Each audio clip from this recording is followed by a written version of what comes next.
Alright, peace, ladies and gentlemen. This is Quan coming through once again with another video, another segment, whatever you want to call it. And with this one, I wanted to touch on, another NBA video with regards to the Twitter exchange between Kevin Durant and Kendrick Perkins. And just to give you a little backdrop, uh, Kendrick Perkins had went on Twitter and had stated that he was going to go on Sports Center to declare that Russell Westbrook is the greatest Oklahoma City Thunder of all time. And this is just in light of Westbrook visiting the OKC Thunder in regards to his return from when he got traded to the Houston Rockets. This is his first game back playing the Oklahoma City Thunder. They lost, by the way, but that's neither here nor there. But yeah, so basically, Kendrick Perkins was going at it with someone else in regards to Kevin Durant and Russell Westbrook, with the debate that Russell Westbrook is the better player to come out of Oklahoma City. Not saying that Russell Westbrook is better than KD, but just saying that the best player to ever come out of Oklahoma City is Russell Westbrook. In regards to what Kendrick Perkins think, now I disagree. I believe that Kevin Durant is the best player to come out of Oklahoma City to ever put on an Oklahoma City uniform, and it's debatable. But KD wears that because without KD, OKC wouldn't be OKC. Even now, like the nucleus that was put together by Sam Presti with him getting them draft picks, that all started from KD. You know what I mean?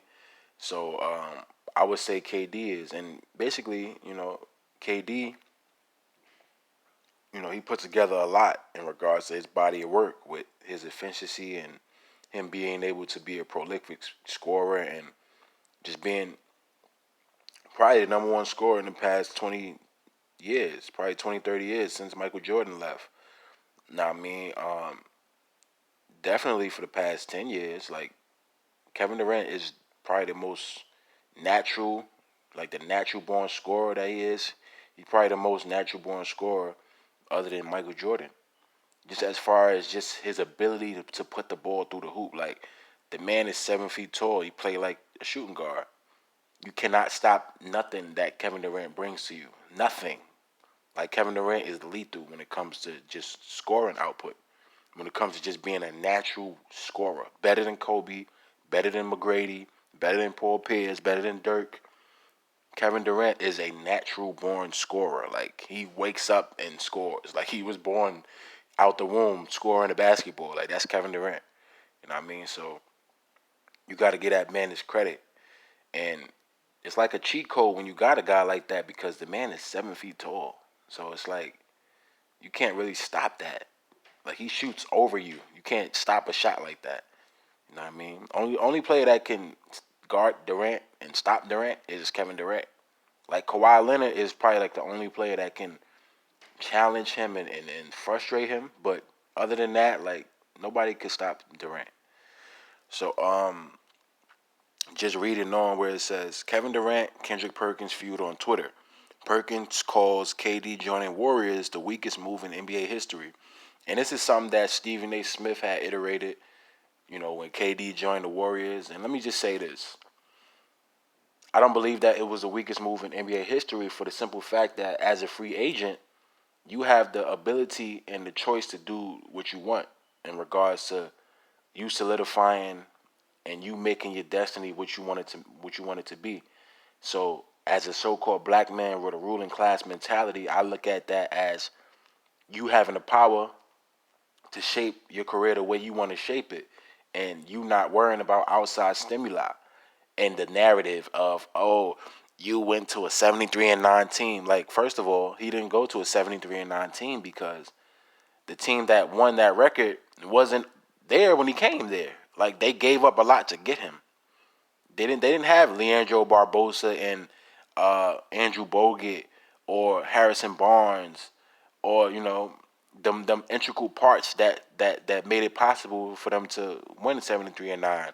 You know what I mean? Like, of course, Steph was a monster in that season, but that nucleus that was put together by Steve Kerr in the second year of their run, in order for them to maximize off of their talent, they maximized to the 10th power, to the 20th power. Like, they was really on another level. And they didn't need a super team to do that. They didn't have Kevin Durant. So that's how you know that Golden State wasn't necessarily a super team. They just added one piece to make it seem like they was unstoppable, because they maximized off of that system. Like, they played that system very well. So it's always about the system in which you're playing it. It's not necessarily the pieces that you have, even though the pieces can maximize off of their gifts.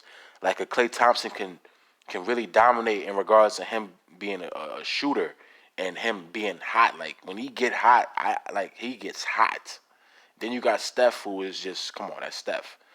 And you got Draymond, who's a locomotive. You know what I mean? He picks up and he does a dirty work. Great defender, very versatile, great passer. And then you got a KD who just works well with that system, in which, he basically offset what LeBron had brung to the Warriors when he played against them. That's why they needed a KD, because KD was put there to offset what LeBron brought. You know what I mean? It wasn't necessarily, we got KD, so now, we can match LeBron. It was basically something that they needed in order for them to offset the production that LeBron was bringing, because they didn't have another a wing that could really like dominate like LeBron. So when you get a KD, that just offset the pressure of what LeBron comes at you with. You feel what I'm saying? So let's just read on in this article. Kendrick Perkins is a member of the media now. Existing in the NBA media means being able to get a reaction out of fans. And when traditional takes fail to do that, many media members turn to hotter ones. So Perkins, on Twitter, shared a take that he planned to expand upon on a later appearance on ESPN SportsCenter. Russell Westbrook, not Kevin Durant, is the greatest player to ever wear an Oklahoma City Thunder uniform. So this is what Kendrick Perkins had said.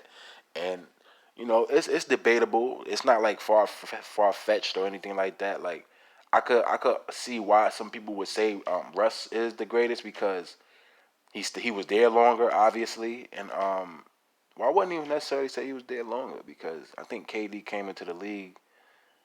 No, yeah, he was there longer. But yeah, man, like, he was there longer, and plus, I guess they appreciated him more as far as the fans, because KD left. So it made it like, oh, you just leave your little brother behind, and he's all by himself. So it made the narrative more, like, the narrative made the fans appreciate Russell Westbrook more, which is why he's so beloved. But if you think about it, like, I think he requested that trade to go to Houston. You know what I mean? So it's not like it was a situation where it was out of his control. I think he wanted to go to Houston. But OKC fans loved him because he was there by himself after KD, quote unquote, did them dirty, when he made his choice that was the best for him. You feel what I'm saying? And a lot of quote unquote fans and fanboys and shit like that, they get caught up in the narrative and regurgitation rather than seeing things with an objective eye or with context.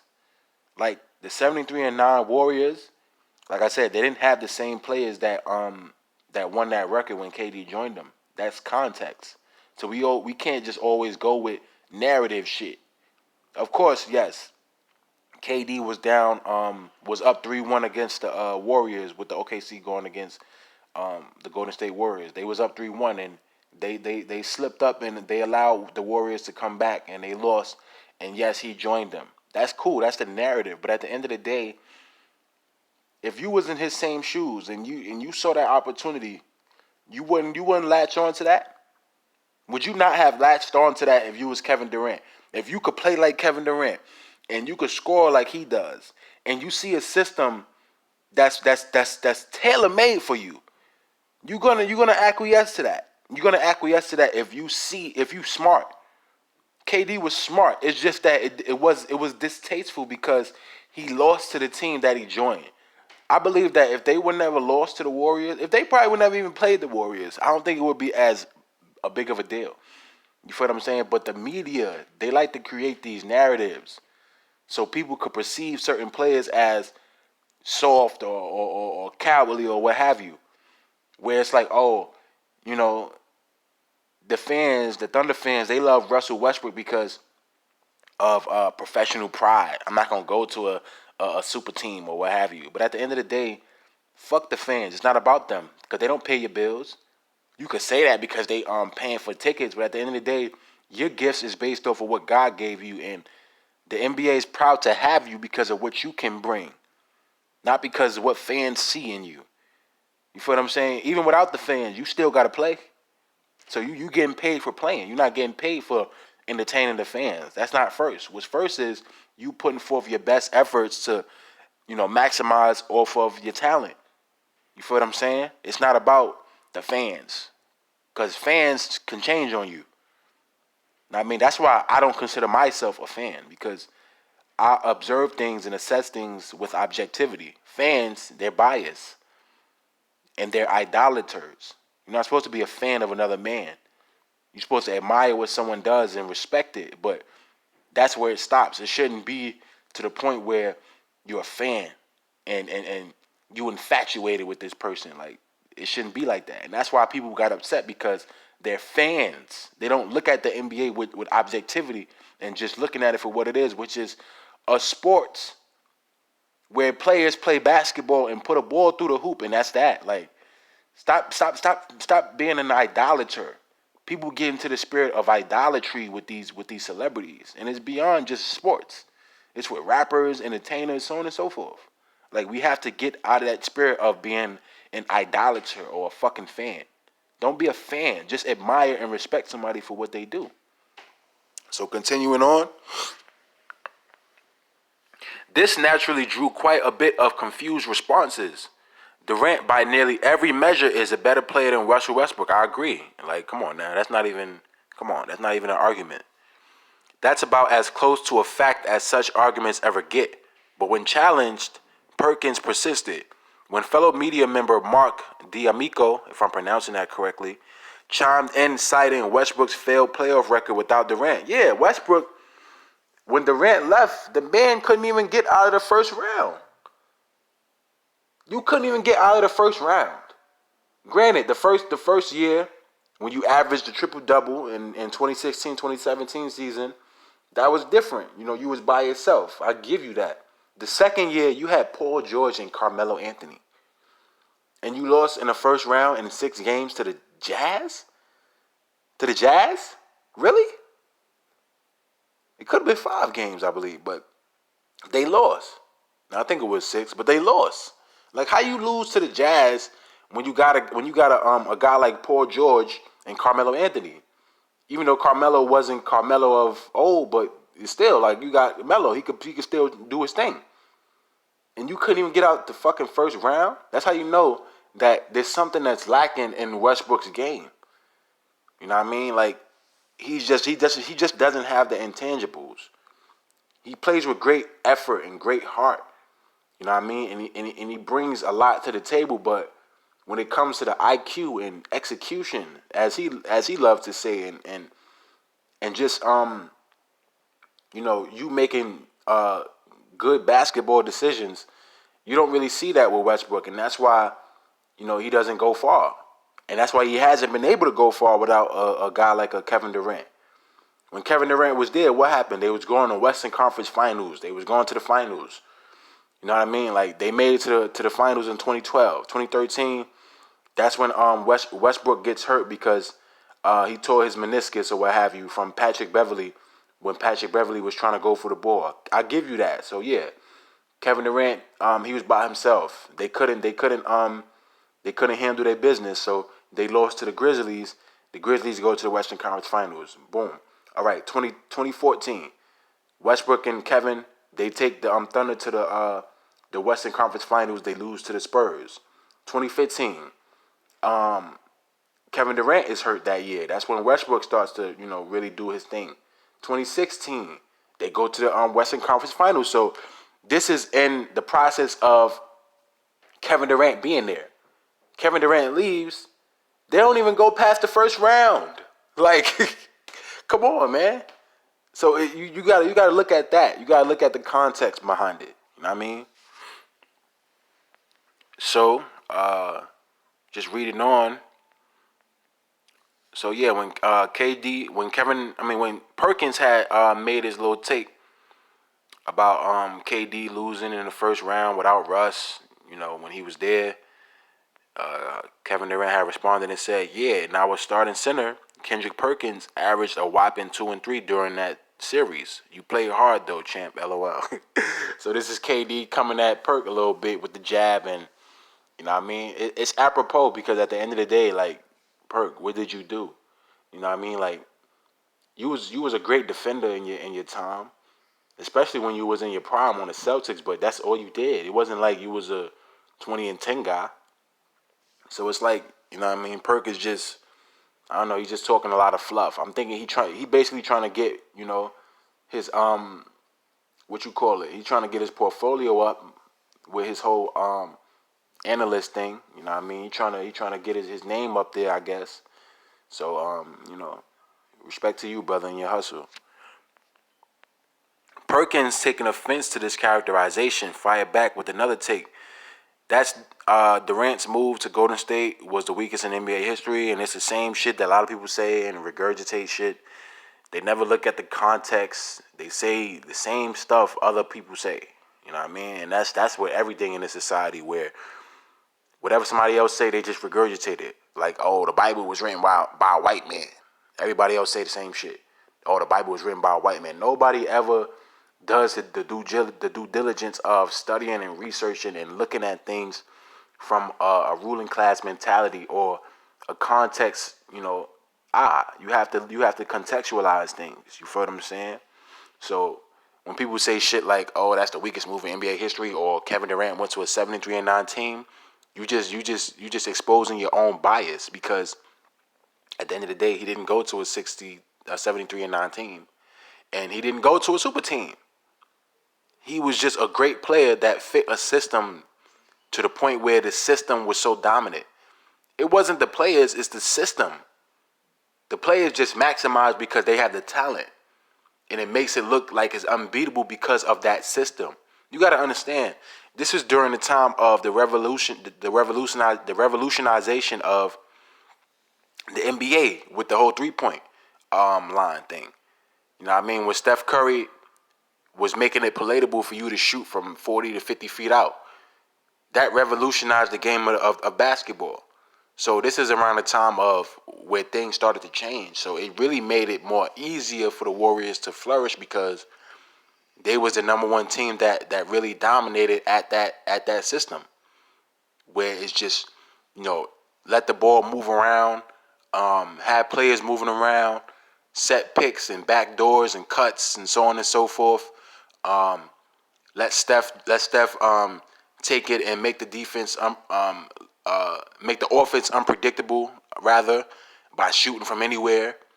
You know what I mean? That's what made the Warriors offense so potent because of the fact that Steph was so unpredictable, as well as them having those snipers. Like, it's no way that you can beat that. You cannot beat that. It's no way. Like, when you got a Clay and a Steph and a KD, you cannot beat that. You can't. That's why the Raptors won this year because KD was hurt. KD was playing. They probably would have beat the Raptors in 6 or 7 games, or maybe less than that. You know what I mean? So this is Kendrick responding to KD.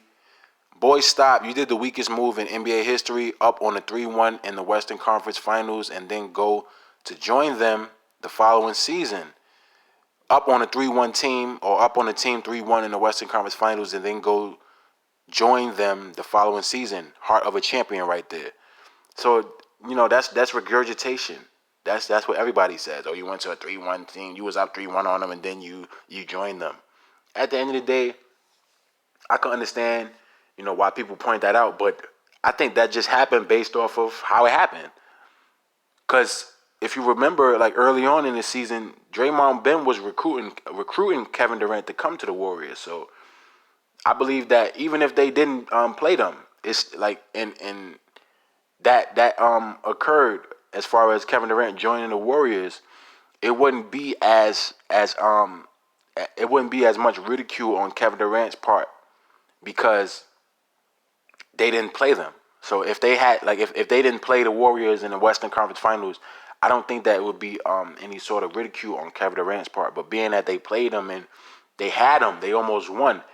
It makes Kevin Durant look more weak, being that he joined them. Like, oh, you can't beat them, join them.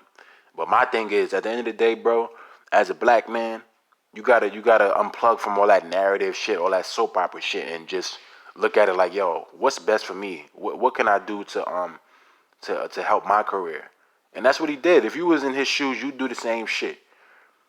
If you a basketball player on the level of a Kevin Durant and you got the freedom to go to any team you want to join, and at that time the best team is the Golden State Warriors, and they have a system in place that's catered towards you, you're gonna join them. I don't give a fuck what nobody say, and I would do the same thing. Oh, professional pride. At the end of the day, KD is still that dude. It's not like KD was riding coattails. KD was the one who got them over the hump. KD was the one who shot LeBron's face. KD was the one who won 2 MVPs. You know what I mean? So it's not like he just rode their coattails. Like he put them on his back, right? So Perkins and Durant are close friends, but this isn't the first scuffle between the two in recent years. Perkins, while playing for the Cavaliers, gave Durant the middle finger while he was talking to reporters during the 2018 NBA Finals, and I did not know that. According to USA Today, that was apparently driven by competitive frustration. This seems to be over the line even by the standards of close friendship. Durant essentially blames a professional falling on Perkins or failing on Perkins, while Perkins in turn attacks Durant's character over a separate professional decision. Despite their previous relationship, this seems more like the sort of Twitter debates Durant has engaged in with other media members of late than a couple of jokes between friends.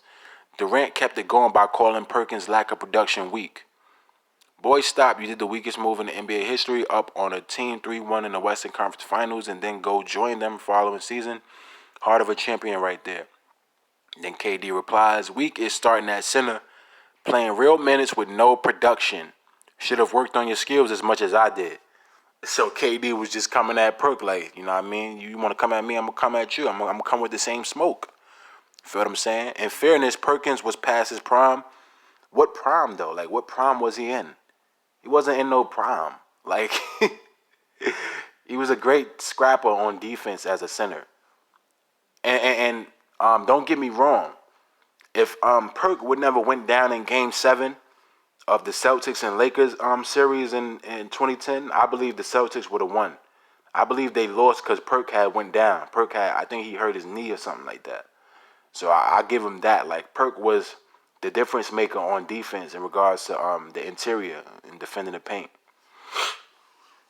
But yeah, his scoring, rebounding, and shot blocking numbers all dropped, and his athleticism declined sharply after tearing his ACL during the 2010 NBA Finals. Yeah, so he hurt his knee. Perkins was not the defensive force the Thunder were hoping for when they acquired him at the 2011 trade deadline. I remember that trade too. And while they traded him for Jeff Green. Yeah, they traded him for Jeff Green. And while he and Durant built a close relationship despite that, it certainly looks like Durant wasn't thrilled with what he got out of Perkins on the floor. Perkins, meanwhile, would not move off of his stance. He even pushed things further by calling Durant a coward. So this is where he replied to Durant saying, that's fine. You worked that hard and still had to join a 73-9 team. Once again, that's narrative. That's regurgitation. That's not true. He did not join a 73-9 team. He did not. Like, the team that won 73-9 was not the team that he joined. So he did not join a 73-9 team. Truth be told, you don't even feel like a real champ. You have hard time sleeping at night, huh? Knowing that you took the coward way out. And this is just corny on Perk part. Like, Perk look like a little bitch here, because you wanna take it personal when it's not even necessary. Like, it's just strictly basketball. You want to call a man a coward. That's corny. I mean, that's just my 2 cents on that. So let's go to the tube real quick.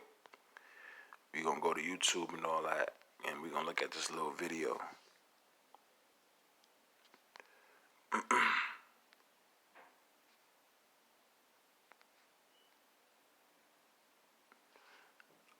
where was the video at? Hold on, we just gonna sign in.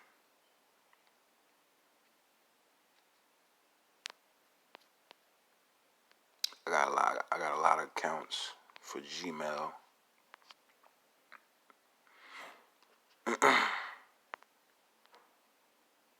Right, so let's go to where we was at. Doesn't bother me at all. I mean, he's a basketball player, and I'm very particular about this. You know, there's a lot of people that go at him and they talk about his sensitivity or what have you. You know, as far as I'm concerned, if sensitivity got in the way of your game, then I'd have a problem with you. But I've seen Kevin Durant clap back at people and then go out and drop 40. This is what he does. This is a guy that's averaged a minimum of 25 points per game since his second year in the National Basketball Association. One of the prolific scorers the game has ever seen, who obviously knows basketball. He's a two-time champion. He's a league MVP. He's a surefire first ballot. And this is in regards to Kevin Durant going back and forth with I believe it was somebody he was going back and forth with just off of GP. I think it was yesterday, which was January 9th, where he was going back and forth with somebody. I could be wrong. It could have been January 8th, but this is in regards to that. This is not in reference to the whole Kendrick Perkins exchange. I just wanted to bring this in here just to get a little context in regards to the sentiment or the question of, is KD too sensitive? And I don't think KD is sensitive. I just think that KD is reactive. I believe KD is someone who's, he's in tune with basketball, and he's in tune with everything that comes with it, which is debates and disagreements and trash talking, so on and so forth. So I just think that KD just being a basketball aficionado is more apropos than saying that KD is sensitive to every sort of critique that come from fans or what have you. And it should be a good thing on KD part that he's willing to react to people that he don't know, because that's just KD giving those people respect that, even though you ain't nobody to me, you are a person, and I should value your opinion somewhat, not 100%. Of course, these people, what they say is, it's bullshit, it's hot air, but sometimes when you give them that light that, I'm listening to what you're saying, it's cool. It's cool to engage here and there, but not to the point where, you react to everything. And I don't think that KD reacts to everything. You feel what I'm saying? And that's what the media, they try to make it seem like. They try to make it seem like KD is sensitive and he reacts to everything. No, KD is just a person who has his own mind, and he feels, he walks to the beat of his own drum, and you got to respect a person like that. Future Hall of Famer, and if he wants to talk basketball with people, I have no problem with that. If he's intrigued by correcting folks who think they know the game and clapping back at them, it doesn't bother me whatsoever. And I don't understand how it would bother anybody when we constantly salivate over the notion of hearing what these guys feel from their heart firsthand, particularly as it pertains about a game they play and we either cover or watch or both. I see no problem with it whatsoever, and I don't understand for the life of me how anybody can have a problem with them for that. Well, I had two problems. Actually, speaking to Jay Williams about it off air, Stephen A., I've changed my head around about it a little bit, but here were my original two problems. I want to lay them out. One, I don't think you punch down in life. Why is Kevin Durant arguing with fans? And two, this is a guy with a burner account once upon a time. Yeah, he did have a burner account, and that's something that, you can't get on KD about if you got an issue as far as, you saying that he's sensitive, because he did make up some fake accounts. So that does lend a little credence to the whole KD is sensitive narrative, or KD just cares too much about what people think narrative. Like, I don't think it's more so sensitivity. I just think that he just cares too much about what people say. And sometimes that can be a fault, and sometimes that can be a good thing. You know what I mean? So. Who seems to be very sensitive to stuff. But along those lines, let me start with the burner account. This ain't a burner account. He's putting his name to it. You have to respect that. And that's learning something. Once upon a time being too sensitive or thinking, how are people going to perceive this? But these are things I want to say, to saying, no, you know what? To hell with it. I'm putting my name on it. This is how I feel. And two, in terms of punching down, It really is the idea of not punching down an arrogant thing. Kevin Durant is a guy who respects people, apparently.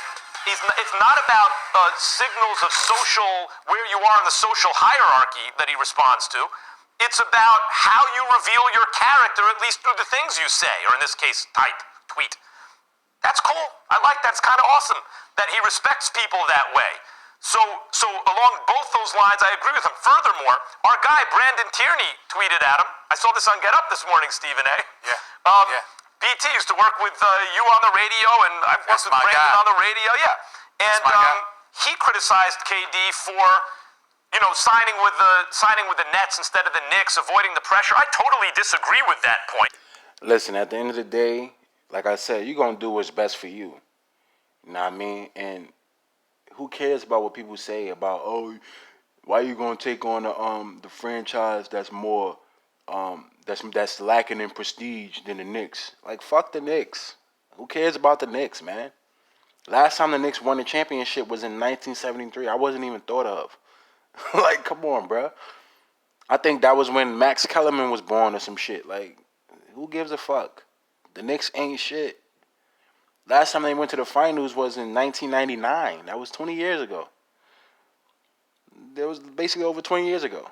Like, bruh, who cares about the Knicks? If I was KD and I had to choose between the Knicks and the Nets, I'll go to the Nets. Because that's the more fresher franchise. That's the more, cool popping franchise right now. Brooklyn is not the jungle no more. You know what I mean? Brooklyn ain't rugged and rough as it used to be.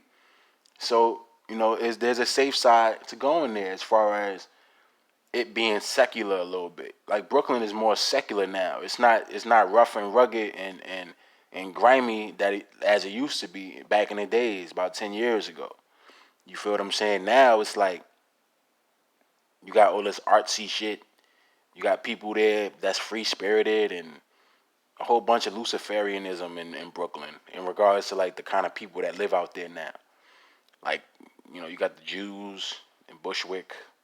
It's just different, like, as far as the whole dynamic in Brooklyn right now. It's not rough and rugged as it used to be in a style and stuff like that. I mean, you still got certain parts where it's tough and all that, but for the most part, Brooklyn ain't the Brooklyn it used to be. So it works, you know what I mean? Brooklyn is like mini Manhattan. You feel what I'm saying? Like, so. I don't even think KD responded to that accurately. He decided to sign with an... Oh, well, I wouldn't say mini Manhattan because Brooklyn is the largest borough in, you know what I mean? But you get what I'm saying. Organization he didn't think was dysfunctional. Actually, they're the basketball team to watch in New York City right now, and they don't even have their squad right now. They play hard, they're well coached, and they have two superstars who are going to be available to them next year, and he made the absolute right decision there. Right, and I'm sorry to keep cutting it off, but just to his point, like, Brooklyn is going to be a force next season. You get back Kyrie, KD, and you get LeVert back if LeVert chooses to stay. I don't know if he a free agent or whatever, but you get that nucleus back where you got Jared Allen, you got Spencer Dinwiddie coming off the bench, you got Karis LeVert, you got KD and Kyrie. They're going to be a problem next year. I see them going against one of them LA teams in the finals next year. So look out for Brooklyn next year. Look out for the Hawks too. Now, I mean, like, it's going to be a lot of good teams coming out the woodworks next year. Like, they say that this year was going to be a great season because you got the duos and all that, but most of the NBA is injured. So I believe next year, that's when you're going to see the Warriors come out, the Hawks, Brooklyn. They're going to do their thing, you know what I mean? So it's going to be a great season next year. I gotta say, in fact, my kind of knee-jerk reaction to KD doing this is not how I feel at this moment. I think that the fact that whether or not I would advise it, were I, advising him, whether or not I would advise it, it's an awesome characteristic to put your name on it and to not care who the person is who's saying those things, to respond to them and respect them that way. Well, let me piggyback off of that because, BT is my brother. That's my man. We go back a long ways. Got a lot of love for him. Doing a great job on CBS Radio and all of that stuff. But BT sent me or told me to go and look at the tweet exchange between him and Kevin Durant. And BT's whole thing was that, the cat is sensitive. And my whole point is, well, then what does that make us? Exactly. And that's a great point by Stephen A. Smith. What the hell does that make the media if y'all gonna say KD is sensitive? Y'all could clap at KD, but KD can't clap at y'all. And it's not like what is like that word sensitive is open ended. Like what is sensitivity? When you react? So you sensitive just because you react to something? At the end of the day, if you saying some shit that I don't agree with, then I'm gonna you know what I mean? I'm gonna challenge you on it. I'm not sensitive. It's just me seeing that what you saying is bullshit. So I gotta check you on it. That's what KD be doing. And sometimes it may look like he got a lot of time on his hands, but it's just more so in KD nature to correct somebody if they need to be corrected. I don't think he's sensitive. At the end of the day, the fucking media is sensitive because they feel like they can just have this bias towards players and expect players not to be human and respond to them.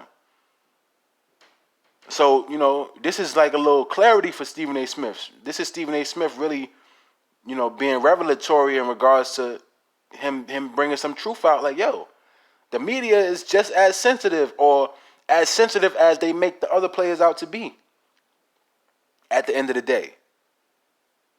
Because y'all say a lot of shit about these players, which is undue sometimes, undue critique. And it's your job to do that. So y'all can't have the stance of, oh, this player is sensitive whenever they want to clap back or react to what we gotta say about them on airwaves every day. Every day the NBA players gotta hear bullshit about them. Every single day. Every day. So you should give more praise to them to still have thick enough skin to go out and compete on a nightly basis. And sometimes, here and there, they may lash out and go back and forth with somebody on Twitter, but it's not like it's a ongoing occurrence. It's like a blip. You feel what I'm saying? So, who's really sensitive at the end of the day? What's wrong with Kevin Durant clapping back is something you've got to say about him. I don't have a problem with that. A matter of fact, I applaud it because the attitude is that, KD might have an argument. Y'all are going to watch anyway, whether it's the Knicks or the Brooklyn Nets. You're going to watch successful basketball. In his eyes, the bottom line is I got to go out there and ball, and we got to win when I step on the court. And everything else will take care of itself. Other people are like, well, excuse me, the Brooklyn Nets will never be the Knicks. Well, here's my question. What the hell are the Knicks? Exactly. What the fuck? What are the Knicks? They're a moribund franchise. Nobody want to go to the fucking Knicks. They suck. And they got plans to hire a goddamn female coach. A female coach. That's how you know that they just going downhill. Because there's rumors that they trying to hire Becky Hammond from the Spurs. Like, what? What kind of progressive nonsense is that? That's not even good for overall morale. The fact that you want to hire a female head coach, that just tell you that the Knicks is just fucking just done. Like, the Knicks is just trash, straight up. Like, and I don't mean to sound like I'm going hard on them, but it's like, come on, bro. How you gonna say, oh, you don't want to take on the pressure of being on the Knicks? What pressure? The Knicks ain't win shit in like 40-something years. Like, what are you talking about? Like, come on, bro. Yeah, What exactly are they? Yeah, that's come on. an insult. They'll never be the Knicks. Exactly. God, if you're a Knicks fan, they'll never be the Knicks. They were And the again- heritage franchise. They're the clown franchise. There you go. There go Molly chiming in. Out of term. Speaking out of term again. Always talking when she don't have nothing important to say or anything potent to say. And, don't get me wrong. Molly, sometimes she got some good points, but it's not her job to just interrupt. She's a moderator. She's supposed to speak when the debaters finish debating.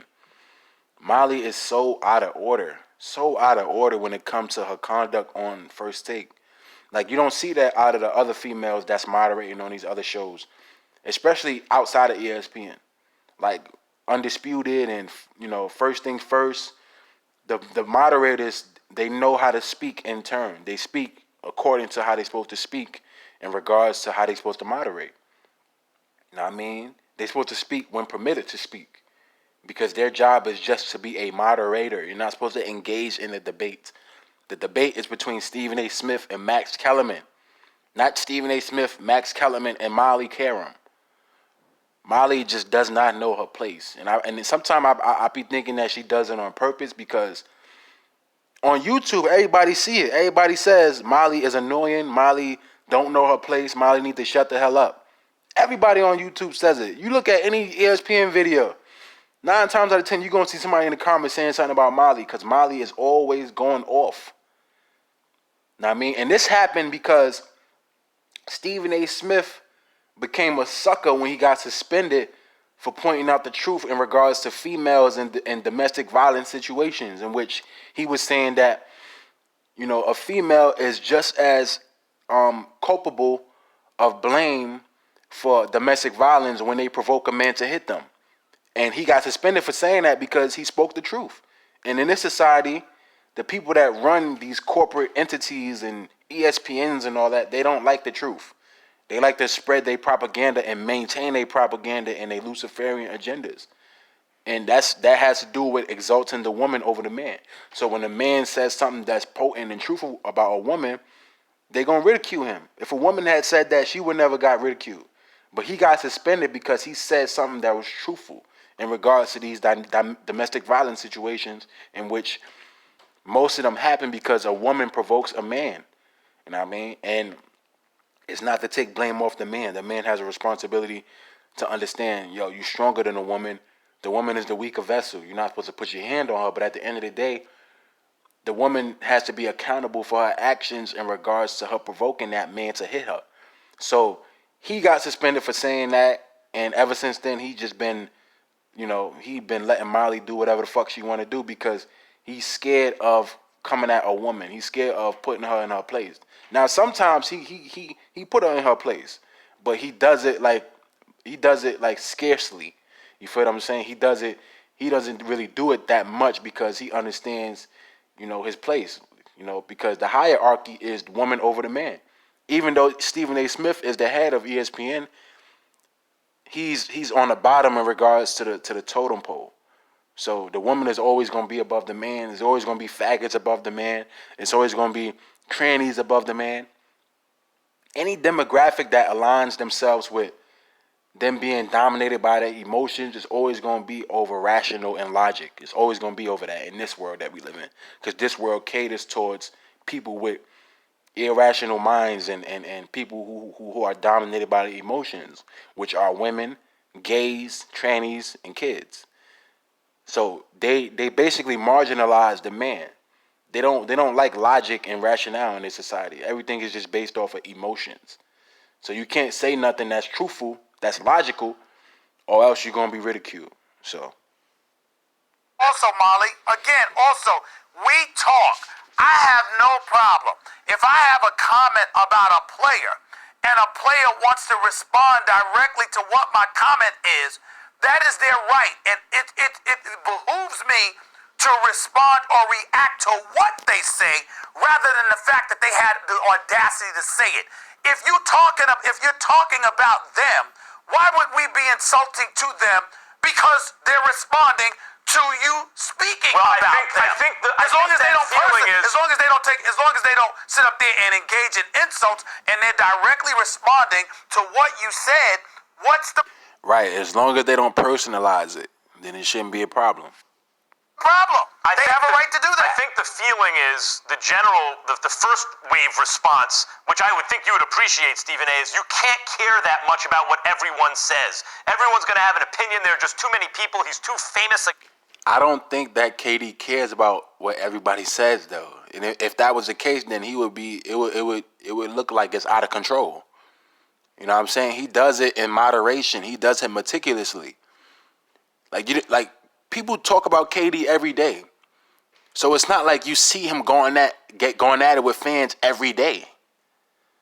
Like he's just reactionary. He's just reactive. It's not a thing of, you wanting to come at everybody who says something about you. Because if that was the case, then you would have so much time on your hands. You feel what I'm saying? You would have too much time on your hands to go at everybody who says something about you. I don't think KD does that. I just think that they overreact when KD does it because that's the air that's on him, saying that he's sensitive. That's what's attached to him, rather than him just being a human being who's reactive, which we all are as human beings. We react, especially when it's false. Guy with too many people have opinions about him for him to worry about it so much. He needs to focus on what he's doing.